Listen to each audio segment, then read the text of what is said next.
we begin today's practice in quiet, ready to receive what the Holy Spirit would have us learn. Let us be willing to let go of what we think we know.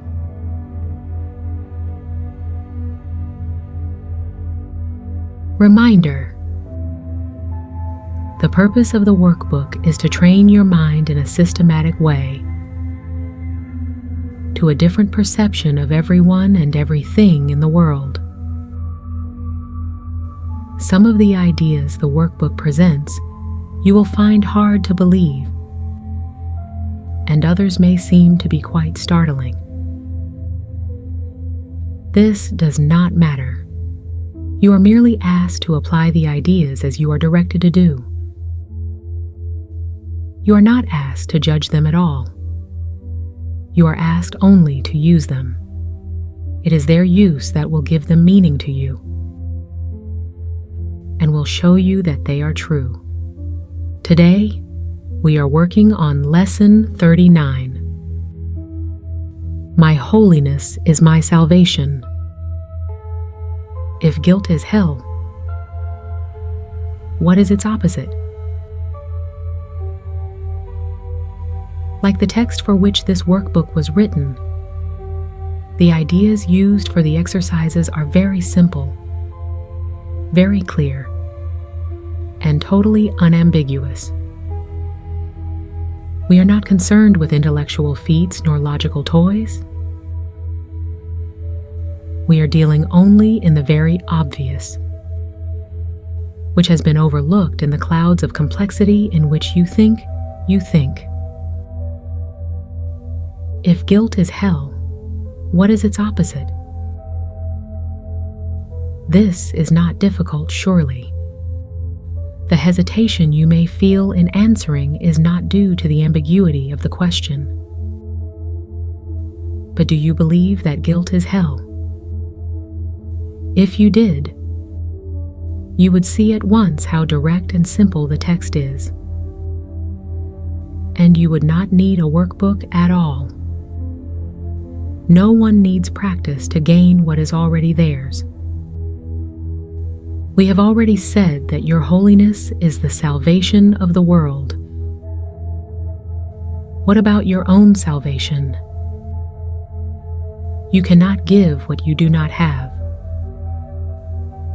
A teacher of salvation must first learn it. How else can one teach what they have not accepted? Today's exercises will apply to you, recognizing that your salvation is crucial to the salvation of the world. As you apply the exercises to your world, the whole world stands to benefit.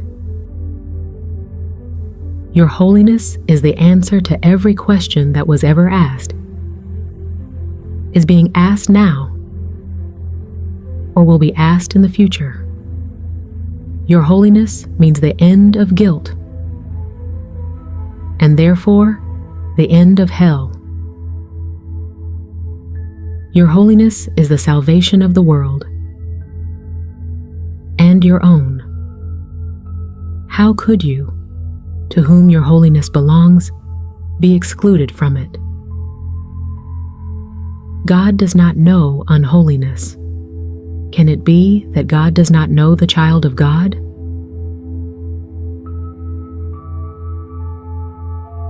A full 5 minutes are urged for the 4 longer practice periods for today, and longer and more frequent practice sessions are encouraged.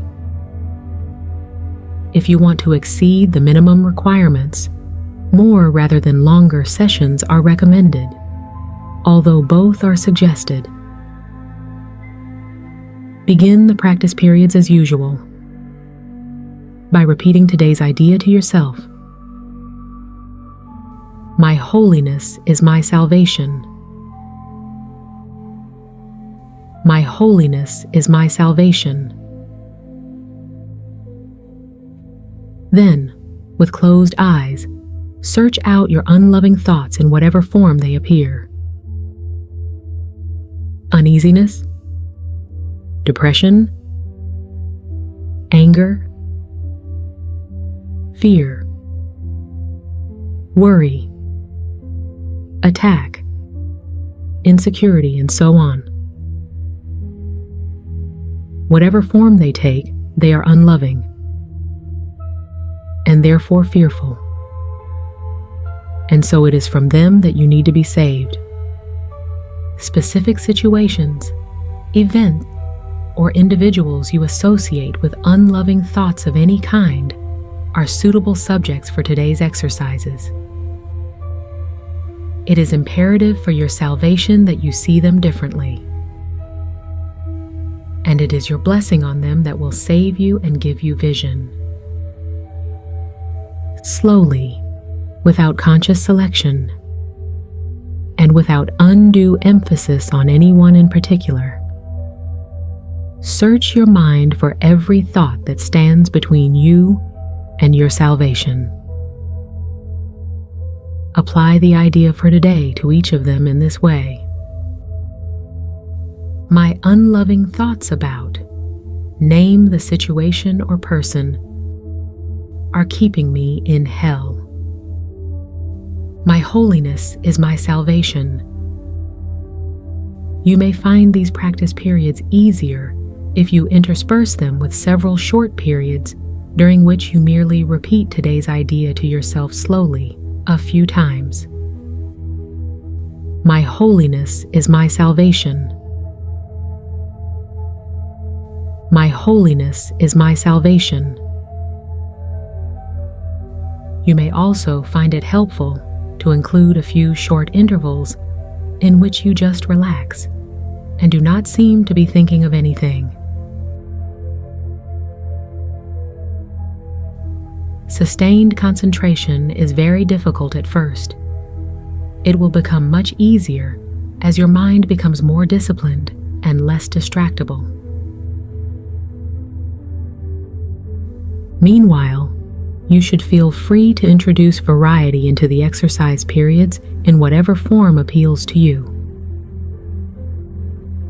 Do not, however, change the idea itself as you vary the method of applying it. However you elect to use it, the idea should be stated so that its meaning remains the fact that your holiness is your salvation.